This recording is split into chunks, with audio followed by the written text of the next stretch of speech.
Chapter 2, Mishnah 7. The previous Mishnah discussed the case of one man who is uncertain which of two sisters he betrothed. This Mishnah discusses a case where two men each betrothed one of the two sisters, but they do not know who betrothed which one. It begins with what these men must do. If two unrelated men betroth two sisters, and this one does not know which of the sisters he betrothed, and that one also does not know which he betrothed, then this man must give two gittin, one to each woman, and that other man must also give two gittin, one to each woman.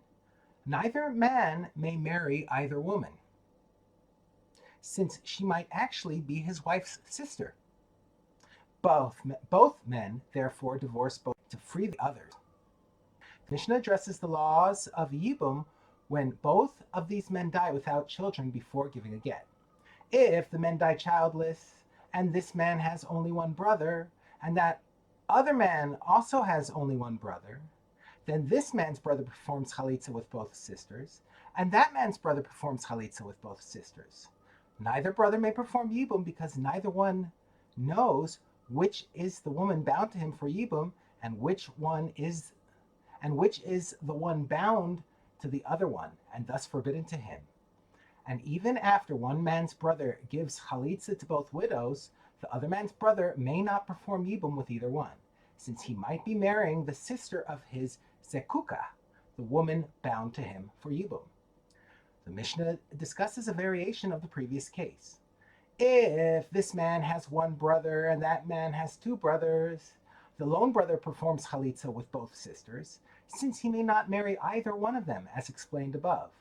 And of the two brothers of the other man, one first gives chalitza to one sister, and the other one may then perform yibum with the other sister. The woman this second brother is performing yibum with is now surely permitted to him.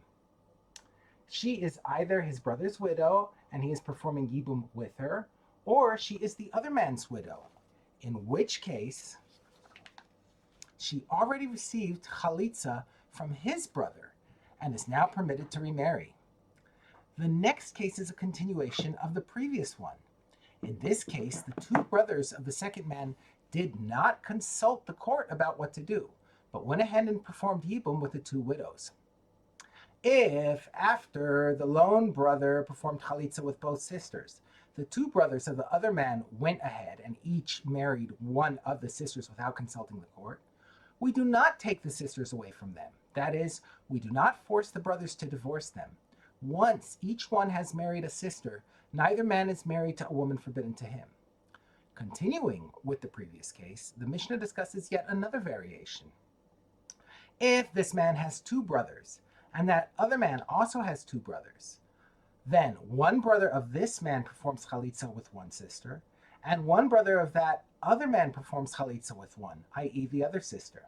The brother of the first man who performed chalitza may now perform yibum with the chalutza of the other man, and the brother of the other man who performed chalitza may perform yibum with the chalutza of the first man.